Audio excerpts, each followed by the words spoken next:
ఓటమి తర్వాత చంద్రబాబు కోలుకోవడానికి 3 ఏళ్ళు పట్టింది.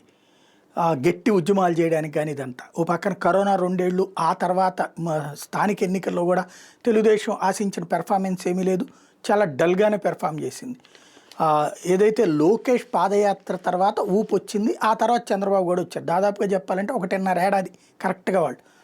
అదే జగన్ వచ్చేటప్పటికి ఓడిపోయిన తర్వాత 2 నెలలకే రోడ్డెక్కేశాడు. ఆ తర్వాత కంటిన్యూగా నిరంతరం సరే వీళ్ళు ఏ వార్తలు రాసుకొచ్చినా సరే వారంలో 3 రోజుల పాటు కార్యక్రమాలు ఏదో ఒకటి చేస్తూనే ఉన్నాడు.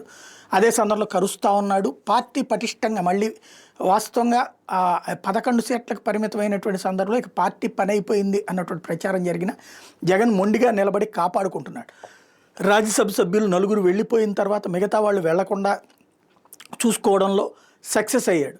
అదే సందర్భంలో ఎమ్మెల్సీలు వెళ్తే మిగతా వాళ్ళు వెళ్ళిపోకుండా చూసుకున్నాడు. అప్పట్లో ఎమ్మెల్యేలు కూడా 5-6 వెళ్ళిపోతారన్నటువంటి ప్రచారం జరిగింది. అది ఆగిపోయింది. 2 కారణాలు. ఒకటి, జగన్ మళ్ళీ పార్టీని స్ట్రాంగ్గా నడిపించుకెళ్తాడన్నటువంటి నమ్మకం రావడం. రెండవది, తెలుగుదేశం పార్టీ, జనసేన, బీజేపీ 3 పార్టీలు ఒక కూటమిగా ఉండటం.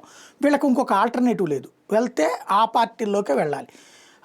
వీళ్ళ 3 కలిసి తీసుకున్న నిర్ణయం వైసీపీ వాళ్ళు ఎవరిని తీసుకోకూడదు. ఒకవేళ తీసుకుంటే 3 కూర్చుని నిర్ణయం తీసుకోవాలని.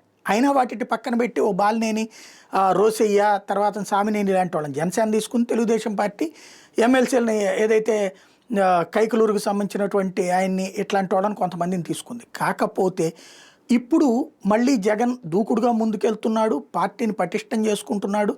అదే సందర్భంలో రాబోయేటటువంటి రోజుల్లో అవసరమైనటువంటి ప్రణాళికలు చేసుకుంటున్నాడు. కాబట్టి ఎస్పెషల్లీ అమరావతి లాంటి వాటి మీద జగన్ ప్రభావం పడుతుంది, రియల్ ఎస్టేట్ మీద జగన్ ప్రభావం పడుతుంది. కాబట్టి జగన్ ఇక లెగవడు అనేటటువంటి ఫీలింగ్ రావాలంటే నెంబర్ 1 అమరావతికి చట్టబద్ధత కల్పించడం.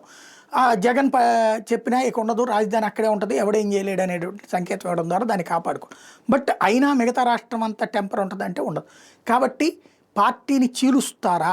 ఎందుకంటే తాజాగా క్రిందసారి అట్లా చీల్చే ప్రయత్నం జరిగింది. అప్పట్లో 67 మంది ఎమ్మెల్యేలు గెలిస్తే 23 మందిని తీసుకుని అందులో 4కి మంత్రి పదవులు కూడా ఇవ్వడం జరిగింది. కానీ జగన్ సెంట్రిక్గానే పార్టీ నడిచింది. కానీ వెళ్ళిపోయినటువంటి ఆదినారాయణ రెడ్డి వాళ్ళ సెంట్రిక్గా రాలేదు. చివరికి వాళ్ళు వెళ్ళిన వాళ్ళు కూడా మళ్ళీ తెలుగుదేశంలోకి వెళ్ళిన వాళ్ళు కూడా మళ్ళీ బీజేపీలోకి వెళ్ళి షెల్టర్ తీసుకున్న పరిస్థితి జగన్ గెలిచిన తర్వాత. ఇప్పుడు చూస్తే వైసీపీ ఎమ్మెల్యేలు అసెంబ్లీ హాజరు రిజిస్టర్లో సంతకాలు చేసిన అంశాన్ని అసెంబ్లీ నైతిక విలువల కమిటీ పరిశీలించి వెలుగులోకి తీసుకురావడంతో వాళ్ళ బూటకపు చర్యలు బయటపడ్డాయి.